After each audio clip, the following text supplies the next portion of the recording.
Should you use conditioner if you have really fine hair that gets flat easily? Let's talk about it. I get asked this question all the time. Should you use conditioner if you have fine, thin hair? A lot of people feel like conditioner makes their hair look limp or greasy and they want to skip it altogether and just shampoo. The problem is shampoo and conditioner have completely different jobs and they are designed to work together, so you should really be using both. Shampoo is there to remove the dirt, oil, sweat, all of that from your hair and your scalp. Alternately, I do have some people ask sometimes if they can skip shampooing every day and just condition some days so that they feel like it's going to save their hair some damage, like the shampoo is going to damage their hair, and if they just condition, maybe that would be better for their hair. But again, the shampoo and conditioner have different jobs, and one is really not doing the full job without the other. So shampoo is going to remove the dirt, oil, products, buildup, sweat, all of that from your hair, and importantly from your scalp. It's going to open up your cuticles slightly, which is going to really help to get anything that's really deep into your hair strands out. And if you skip shampooing too much, it can lead to clogged pores, flat roots, and really the opposite of what most fine-haired people want, less volume, because your hair is going to be greasier and you're not going to be getting it very clean. So and the dirtier your hair gets, the harder time your shampoo is going to have cleaning it. So you don't want to skip shampooing too often. That doesn't mean you have to wash your hair every day. Everyone's going to find the right frequency for their life and for their hair, but you definitely don't want to skip shampoo and just use conditioner. Now the downside to shampoo is that it can leave your hair feeling a bit rough, and this is because it has stripped out all the oils from your hair, which makes your hair feel soft and supple.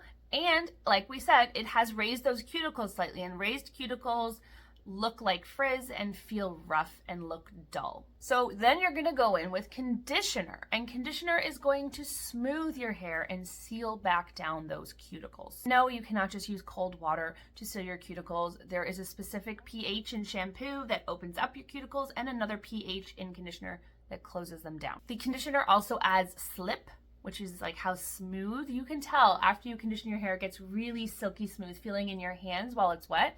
That's slip. And it also gives your hair softness. Hair with slip and softness is less prone to damage. That rough, dry feeling hair is more likely to snag and get broken than hair that has smoothness and slip. It helps to improve the hair's elasticity, making it stronger and less prone to breakage. And like we said, it prevents breakage and it prevents tangles, which help prevent more breakage. So conditioner is a must with your shampoo. This might all seem pretty basic and common sense to some people, but the fact that people ask me this all the time means that people don't fully understand this. So I felt like it was worth making an entire video about it. Remember that shampoo cleans and conditioner resets and seals your hair. Shampoo preps your hair and conditioner protects your hair. If you have fine hair and you're worried about using conditioner because you feel like it weighs your hair down, I have a few tips. Definitely make sure that you shampoo your scalp and your roots and focus on just that area really well. You really don't need to be worrying about shampooing the ends of your hair. The soap that's running down your hair shaft is going to clean the ends of your hair enough. You just want to really work on scrubbing your scalp really well in all areas, not just the top, all areas of your scalp. And you want to do at least 2 shampoos, sometimes 3. The way that you know how much shampooing you need to do is when you take your regular amount of shampoo, you disperse it through your hair. If you're not getting a lot of bubbles, don't add more shampoo. Just keep scrubbing. It's not going to get sudsy and bubbly, but that's because your hair is really dirty and those soap molecules are attaching to dirt molecules, therefore they're not turning into bubbles. So keep scrubbing, fully rinse, and then repeat. You should get more bubbles the next time because your hair is more clean. If you don't, do it a 3rd time. Do it until your shampoo gets really bubbly, and that's how you know your scalp and your roots are now clean and not full of dirt and oil. If you're not getting those bubbles, then your hair is probably really dirty. Now, this also does not apply to certain sulfate-free shampoos. However, most sulfate-free shampoos still have surfactants in them that will bubble.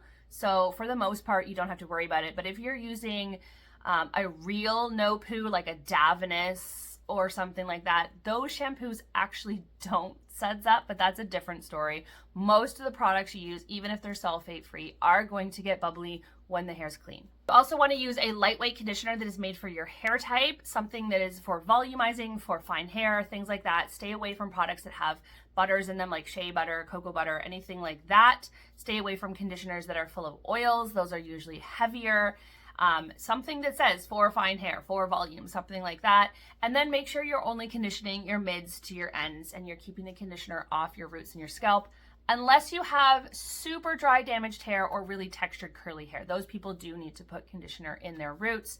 But if you have really fine hair, you can keep the conditioner away from your roots to help improve volume at that part of your hair. I hope that helps. If you have any questions about anything we discussed today, let me know in the comments and I can specifically answer those for you. Or if you feel like I didn't touch on something that you're wondering about enough, maybe I could even make another video. Hit that notification bell so you don't miss any of my videos. Like, subscribe, all that good stuff. Share my videos with any of your friends that you think they would be helpful for so we can continue to grow the DIY Hair School family. I love you. Thank you so much for watching today. Goodbye.